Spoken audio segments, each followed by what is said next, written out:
সুপ্রিয় শিক্ষার্থীবৃন্দ, আমার ঘরে আমার স্কুলে আজকের ক্লাসে তোমাদের সবাইকে শুভেচ্ছা। আমি শিপ্রা বড়ুয়া। আজকে তোমাদেরকে দশম শ্রেণীর বৌদ্ধধর্ম ও নৈতিক শিক্ষা পাঠ্য বইয়ের প্রথম অধ্যায় বুদ্ধের জীবন ও শিক্ষা নিয়ে আলোচনা করব। গত ক্লাসে আমরা এই অধ্যায়ের প্রথম পাঠ ও দ্বিতীয় পাঠ নিয়ে আলোচনা করেছিলাম। মনে আছে নিশ্চয়ই তোমাদের? প্রথম পাঠে আমরা বুদ্ধের জন্ম বৃত্তান্ত জেনেছিলাম। কপিলাবস্তু নগরের রাজা শুদ্ধোদন এবং রানী মহামায়ার গৃহে সিদ্ধার্থের জন্ম হয়েছিল। তবে সিদ্ধার্থের জন্ম হয়েছিল প্রকৃতির মাঝে, লুম্বিনী কাননে শালবৃক্ষের নিচে। তারপরে 7 দিন পরে রানী মহামায়া মারা যান। রানী মহামায়া মারা যাওয়ার পরে বিমাতা মহাপ্রজাপতি গৌতমীর কাছেই সিদ্ধার্থ লালিত পালিত হন। তার কাছেই উনি বেড়ে ওঠেন এবং আরও জেনেছিলাম ওনার জন্মের সময় আরও অনেকের জন্ম হয়েছিল। বোধিবৃক্ষের জন্ম হয়েছিল, অশ্বকণ্ঠকের জন্ম হয়েছিল, উদয়ী অমাত্যপুত্র উদয়ী, সারথী ছন্দক, ওদের একই সাথে, এবং গোপাদেবী ওনারও জন্ম হয়েছিল ওনাদের একই সময়ে। এরপরে পার্ট 2তে আমরা জেনেছিলাম ওনার শৈশবকাল কেমন কেটেছিল। শৈশবকালে উনি অনেক আনন্দের মাঝে এবং অনেক প্রাচুর্যের মাঝে উনি বড় হয়েছেন। রাজা শুদ্ধোদন ওনার কোনো কিছুতেই অভাব রাখেননি এবং উনি এতটাই মেধাবী ছিলেন যে পণ্ডিত বিশ্বামিত্র, ব্রাহ্মণপুত্র বিশ্বামিত্রের কাছে উনি শিক্ষা গ্রহণ করেছিলেন। 64 প্রকার লিপিবিদ্যা উনি পারদর্শী হয়েছিলেন। কোনো বিদ্যাই ওনার অজানা ছিল না। ওই পাঠে আমরা আরও জেনেছি উনি কতটা প্রকৃতি প্রেমিক ছিলেন এবং প্রতিটি প্রাণীর প্রতি ওনার কতটা মৈত্রী আর করুণা ছিল। উনি হাঁসকে বাঁচিয়েছিলেন। ওনার ছিল না কোনো লোভ, প্রতিযোগিতায় ওনার কোনো লোভ ছিল না। ওনার যখন ঘোড়দৌড় প্রতিযোগিতা হয় সেখানে তিনি সেই প্রতিযোগিতা থেকে উনি সরে এসেছেন। দেবদত্ত সেখানে প্রথম হয়েছিলেন। উনি হরিণকে মারেননি, হরিণ ছেড়ে দিয়েছিলেন মেরিগয়ায় গিয়ে। নিশ্চয়ই তোমাদের মনে আছে। তাহলে চলো এখন আমরা আজকে প্রথম অধ্যায়ের দ্বিতীয় ক্লাস শুরু করি। আজ আমরা এখন শুরু করব পাঠ 3, সিদ্ধার্থ গৌতম ও গোপাদেবী। এই শিরোনামে পাঠ 3 শুরু হয়েছে। আমরা দেখি যে এখানে কি আছে। আমরা পাঠ 1-এ জেনেছিলাম গোপাদেবী এবং সিদ্ধার্থের জন্ম একই দিনে হয়েছিল। মনে আছে তোমাদের নিশ্চয়ই।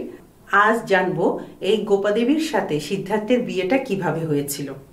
আমরা তো পাঠ 2-এ জেনেছি যে কতটা প্রাচুর্যের মধ্যে সিদ্ধার্থ গৌতম বড় হয়েছেন। সেই কৈশোর পার করে উনি যৌবনের দিকে যাচ্ছেন। ওনার বয়স যখন 16 হলো তখন রাজা শুদ্ধোদন ঠিক করলেন ছেলেকে বিয়ে করাবেন। এখন তিনি বিয়ের জন্য আয়োজন করছেন। সিদ্ধার্থ গৌতম সংসারের তেমন কিছুই জানতেন না। উনি রাজপ্রাসাদের মাঝখানেই ছিলেন। বাইরের জগৎটা কেমন তিনি কিন্তু তখনও জানেন না। ঠিক আছে, উনি ছিলেন বাবার বাধ্যগত। উনি বাবার কথা মেনে নিলেন, বিয়ে করবেন। এখন তখন স্বয়ংবর সভার আয়োজন করলেন। রাজা শুদ্ধোদন স্বয়ংবর সভার আয়োজন করলেন। এই স্বয়ংবর মানে কি? স্বয়ং মানে নিজে বর কন্যা পছন্দ করবেন। সেই স্বয়ংবর সভাতে রাজ্যের সকল সুন্দরী কন্যারা এবং অন্য রাজ্যের রাজার কন্যারাও এসে উপস্থিত হলেন। তখন সেটার একটা সুন্দর একটা নিয়ম ছিল। তখন স্বয়ংবর সভায় যেখানে রাজপুত্র উপস্থিত থাকতেন উনি করতেন কি, একটা অশোক ভাণ্ড নিয়ে উপস্থিত হতেন। এই অশোক ভাণ্ড কি, এটাও নিশ্চয়ই তোমাদের কাছে প্রশ্ন। শোক মানে কি? দুঃখ। অশোক, যেখানে কোনো দুঃখ নেই, শুধু প্রাচুর্য আছে, ধন সম্পদ আছে। সেই প্রাচুর্য ধন সম্পদের একটা বড় ডালা নিয়ে বসতেন। যত মেয়েরা আসতো, যারা বিবাহযোগ্য মেয়েরা আসতো, রাজকন্যাও ছিল এবং অন্যান্য অনেক সুন্দরী কন্যারা বিভিন্ন রাজ্যের, শুধু যে একই রাজ্যের হতে হবে এমন কোনো কথা নেই। ওরা আসতো, একজন আসতো, ওনাদেরকে উপহার দেওয়া হতো সেই অশোক ভাণ্ড থেকে। তো এইভাবে অশোক ভাণ্ড পরিচালনা হচ্ছে। রাজপুত্র সিদ্ধার্থ নিজে দাঁড়িয়ে থেকে উপহার দিচ্ছেন সব রাজকন্যাদের। সবাইকে দেওয়া হয়ে গেছে, কিন্তু কন্যা নির্বাচন হয়নি। শেষে যখন অশোক ভাণ্ড সম্পূর্ণ শেষ হয়ে গেল, সমস্ত উপহার শেষ হয়ে গেল, এমন সময় এসে উপস্থিত হলেন কে, যে কলীয় গণতন্ত্রের লাবণ্যময়ী গোপা দেবী, কলিয়নগরের রাজা দণ্ডপাণির কন্যা গোপা দেবী এসে উপস্থিত হলেন। এসে দেখলেন অশোক ভাণ্ড খালি। তখন তিনি সিদ্ধার্থকে জিজ্ঞেস করলেন যে আমার জন্য কি কিছুই নেই, আমি কিছুই পাবো না? তখন সিদ্ধার্থ তার হাত থেকে অঙ্গুরীয় খুলে গোপা দেবীকে পরিয়ে দিলেন। অঙ্গুরীয় কি? আংটি, হাতের অনামিকে যে রিং আমরা পরি, সেই অঙ্গুরীয় খুলে দিলেন। এই অঙ্গুরীয় খুলে যখন ওনাকে পরিয়ে দিলেন, তখন রাজসভায় উপস্থিত সকলে খুব আনন্দিত হলেন, করতালি দিলেন। তাহলে এ থেকে কি জানলাম? এতক্ষণ তো অনেককেই উপহার উনি দিচ্ছিলেন, কিন্তু করতালি পড়েনি, কেউ কিন্তু আনন্দও পায়নি। এবার কিন্তু আনন্দ পেল। কেন? তাহলে অঙ্গুরীয়র একটা মাহাত্ম্য আছে। তাহলে আমি যে মেয়েকে পছন্দ করব তাকে আমি আংটি পরিয়ে দেব, সেটাই বোঝানো হচ্ছে। যখন গোপা দেবীর হাতে আংটিটা পরানো হলো, তখন সবাই খুশি হয়ে গেল। এখন কন্যা নির্বাচন হয়ে গেল, এখন বিয়ে হবে সামনে। কিন্তু রাজা দণ্ডপাণির একটা ওনাদের রাজ্যের একটা নিয়ম ছিল। সেই নিয়মটা ছিল যে যিনি পানি প্রার্থী হবেন, কন্যার পানি মানে হাত, যে কন্যার হাত যে প্রার্থনা করবে, যেই পাত্র, তাকে কিছু পরীক্ষা দিতে হবে। এখন সিদ্ধার্থেরও সেই পরীক্ষা দিতে হবে। একটা রাজকন্যাকে বিয়ে করবে, সেটা তো সে মানে যেই সেই কথা নয়, সে যোগ্য কিনা তার যোগ্যতা যাচাই করা হবে। সেই যোগ্যতা যাচাইয়ের জন্য তাকে অনেকগুলো পরীক্ষা তাকে দিতে হবে। তার মধ্যে আছে হলো অশ্বচালনা, ধনুর্বাণ চালনা, অসি চালনা, এরকম আরো অনেক বিষয়। অশ্বচালনা তো তোমরা বুঝতেই পারছো, ঘোড়দৌড় হবে, সে ঘোড়া ভালো চালাতে পারে কিনা। তারপরে অসি বিদ্যা, অসি মানে তলোয়ার চালানো, রাজার ছেলে তলোয়ার চালানো কিন্তু জানতেই হবে।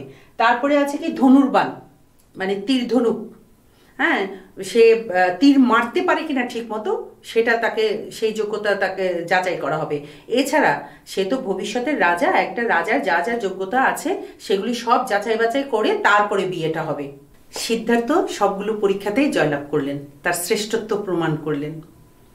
তাহলে আর কোনো চিন্তা রইল না। গোপা দেবী তখন তাকে মঞ্চে উঠে বরমাল্য পরিয়ে দিলেন। এরপরে মহা ধুমধামে দু রাজ্যে অনেক আনন্দের মধ্য দিয়ে দুজনের বিয়ে সমাপ্ত হলো। তারা সুখে সংসার করতে লাগলেন এবং রাজা শুদ্ধোদন নিশ্চিন্ত হলেন। কেন নিশ্চিন্ত হলেন এটা তোমরা কি মনে আছে? ওই যে উনার যখন জন্ম হলো, তখন রাজজ্যোতিষীরা কি বলেছিলেন? যে উনি গৃহত্যাগ সন্ন্যাসী হবেন, রাজ্য ছেড়ে চলে যাবেন, তিনি এই জগতের সকল প্রাণীর মঙ্গলের জন্য তিনি কাজ করবেন। সেটা তো রাজার চিন্তা ছিল যে তাহলে পরবর্তী রাজা কে হবে। এখন যখন দেখলেন যে সিদ্ধার্থ বিয়ে করলো এবং গোপা দেবীকে নিয়ে খুব সুখে সংসার করছে এবং আনন্দে আছে, তাই রাজা শুদ্ধোদন নিশ্চিন্ত হলেন। তাহলে এই পাঠ শেষে আমরা কি শিখলাম? যে অশোক ভাণ্ড কাকে বলে এবং তখনকার দিনে, আজকে থেকে সেই 2500 বছর আগে, দুই রাজ্যের বা রাজপুত্রদের কিভাবে বিবাহটা হতো, কিভাবে আয়োজনটা হতো, সেই সম্পর্কে আমরা একটা ধারণা লাভ করলাম। তাহলে চলো এবারে আমরা পরবর্তী পাঠে চলে যাই। পাঠ 4 কি আছে দেখি। চারি নিমিত্ত দর্শন। সিদ্ধার্থের চারি নিমিত্ত দর্শন। এর আগে 3টি পাঠে আমরা কি দেখলাম? সিদ্ধার্থ 4 দেয়ালের ভিতরেই আছে, মানে রাজপ্রাসাদের ভেতরে আছে, তার বাইরে যাওয়ার কোনো গল্প কিন্তু আমরা পাইনি। সেই ছেলেবেলা একবার জমিতে গেল, গাছের নিচে ধ্যানমগ্ন হলো, রাজা চিন্তিত হয়ে পড়লো, তারপরে তাকে কি করলো? শিক্ষা জীবনে ঢুকিয়ে দিল। সে কিন্তু বাইরের জগৎ দেখেনি, এইবার সে বাইরের জগৎ দেখবে। এখানে কি বলেছে? চারি নিমিত্ত দর্শন। চারি মানে 4, নিমিত্ত মানে কারণ, দর্শন মানে যা দেখবেন। এই 4টি বিষয় উনি কি দেখবেন সেটাই আমরা এখানে জানব। এখন 4 দেয়ালের ভিতরে থাকতে থাকতে একদিন মনে হলো সিদ্ধার্থের যে উনি বাইরের জগৎ দেখবেন, রাজপ্রাসাদের বাইরে বেড়াতে যাবেন। এদিকে রাজা শুদ্ধোদন তো নিশ্চিন্ত, ছেলে তো সংসারী হয়ে গেছে, এখন সে তো আমাদের এই রাজ্যের অনেক কাজের সাথে সম্পৃক্ত হয়ে গেছে। উনি মনে করলেন যে হ্যাঁ, সন্ন্যাসী হওয়ার এখন আর চিন্তা হয়তো আমার ছেলের মাথায় আসবে না। উনিও নিশ্চিন্তে মত দিলেন যে ঠিক আছে, উনি বাইরে বেড়াতে যাবেন। যেহেতু রাজার ছেলে বেরোচ্ছে, সেরকম ভাবে সবকিছু আয়োজন করে বের হওয়া হলো। ওর সাথে কি হলো? অশ্বকণ্ঠক। পাঠ 1-এ পড়েছিলাম, অশ্বকণ্ঠক একই দিনে, মানে ওই ঘোড়ার নাম হচ্ছে কণ্ঠক, এই ঘোড়ারও একই দিনে জন্ম হয়েছিল। এবং সারথী ছন্দ, মানে ওর সাথে যে সব সময় ছায়ার মতো থাকে সেই ছন্দকেরও সেদিন জন্ম হয়েছিল। এরা কিন্তু ওর সাথে সাথে রয়েছে এখনো। এই দুজনকে নিয়ে ওই অশ্বের পিঠে উঠে সারথী ছন্দককে নিয়ে উনি নগর ভ্রমণে বের হলেন। প্রথম দিন বের হলেন, উনি তো খুব আনন্দ পাচ্ছেন এই যে বাইরের জগতে। এমন সময় ঘুরতে ঘুরতে উনি দেখতে পেলেন কি, এমন একটা মানুষ সে জড়সড় হয়ে হাঁটছে, তার চুল সাদা হয়ে গেছে, চামড়া কুচকে গেছে। এরকম মানুষ উনি কোনোদিন দেখেননি। উনি ছন্দককে জিজ্ঞেস করলেন, ছন্দক উনি কে? তখন ছন্দক বলল যে উনি বৃদ্ধ। বৃদ্ধ? বৃদ্ধ কি? মানে যাদের অনেক বয়স হয়ে যায়, আমাদের এই যৌবন সারা জীবন থাকবে না। এই কৈশোরের থেকে আমরা যৌবনে এসেছি, যৌবনের থেকে আমরা বার্ধক্যের দিকে যাব, আমরা বৃদ্ধ হব, আমাদের এরকম চামড়া কুচকে যাবে, আমরা কুঁজো হয়ে যাব, শীর্ণ হয়ে যাব, আমাদের চলার শক্তি কমে যাবে। আমরা এখন যে শক্তি নিয়ে দৌড়চ্ছি সেরকম শক্তি আমাদের থাকবে না। এগুলি কিন্তু সিদ্ধার্থের অজানা ছিল। এগুলো কখনো জানতে দেননি রাজা তাকে। আজ প্রথম জেনে উনি খুব দুঃখ পেলেন। আমিও বৃদ্ধ হব? ছন্দক বলে, হ্যাঁ তুমিও বৃদ্ধ হবে, আমিও বৃদ্ধ হব। এভাবে একদিন আমরা সবাই বৃদ্ধের দিকে চলে যাব। এটা জেনে ওনার মনটা খুব দুঃখ পেল। ওনার আর বেড়াতে ইচ্ছে করলো না। ওদিন তিনি ফিরে আসলেন। ফিরে এসে সারাদিন চিন্তা করলেন, সে রাতটা গেল। পরদিন এই যে বাইরের জগতে নতুন কিছু যে দেখলেন, ওনার এখন আরো জানার আগ্রহ বেড়ে গেল। উনি আরো কিছু জানতে চাইলেন। এবার তিনি পরদিনও আবার ভ্রমণে বের হলেন। এর পরদিন উনি কি দেখলেন? দেখো, উনি দেখলেন যে এমন একটা মানুষ ওনার সামনে দিয়ে যাচ্ছে, সে তার শরীরে ব্যথায় সে কুঁকড়ে যাচ্ছে, সে সোজা হয়ে হাঁটতে পারছে না, সে প্রচন্ড দুঃখী, সে কাতরাচ্ছে। এটাও তার কাছে নতুন। এখন সে ছন্দককে জিজ্ঞেস করলো, উনি এমন করছেন কেন? বললেন, উনি ব্যাধিগ্রস্ত, মানে উনি জরাগ্রস্ত, উনি অসুস্থ। অসুস্থ কেন? অসুখ হয়, মানুষের জীবনে অসুখ হবেই। কোনো না কোনো সময় তিনি অসুস্থ হবেন, বৃদ্ধ হবেন। এটাই জগতের নিয়ম, এটাই মানব জীবনের নিয়ম। আমাদের এই শরীরে অনেক রোগের বাসা বেঁধে আছে, অনেক শোকের বাসা বেঁধে আছে। এটাও সিদ্ধার্থের কাছে নূতন। সে অবাক হয়ে গেল। সে বলল যে আমিও কি এরকম ব্যাধিগ্রস্ত হতে পারি? বলে, হ্যাঁ হতে পারি।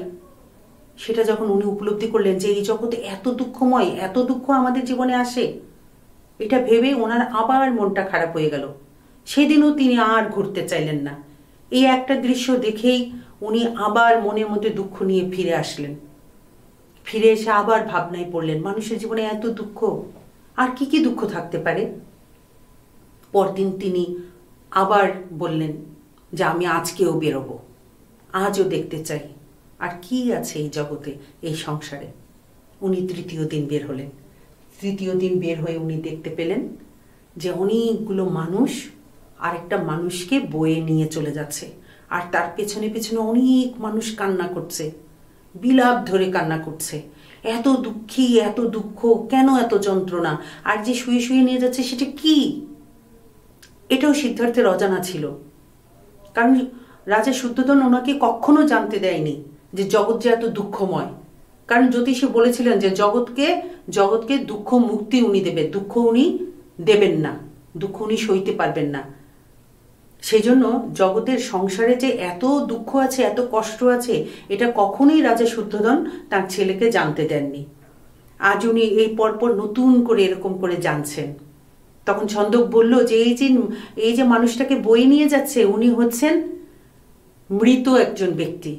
মৃত ব্যক্তি মানে ওনার প্রাণ নেই, নিথর দেহ। ওনাকে এখন শ্মশানে নিয়ে যাচ্ছেন। সিদ্ধার্থ অবাক হয়ে গেল, মৃত ব্যক্তি, আমিও কি মরে যাব? বলকে, হ্যাঁ সবারই একদিন, জন্ম যার হয়েছে মৃত্যু তার হবেই। প্রাণী মাত্রই মৃত্যু অবধারিত, সে মারা যাবেই। এটাও তার অজানা ছিল। এত দুঃখ, আমার এত মৃত্যু হবে, এত দুঃখ কষ্ট নিয়ে আমরা এই জীবনটাকে বয়ে বেড়াচ্ছি। তাহলে কেন এই জগতে এত কাটাকাটি, মারামারি, হানাহানি, এত কষ্ট কেন, কিসের জন্য? ওনার কাছে নতুন নতুন বিষয় ওনার চোখের সামনে এসে ধরা দিচ্ছে।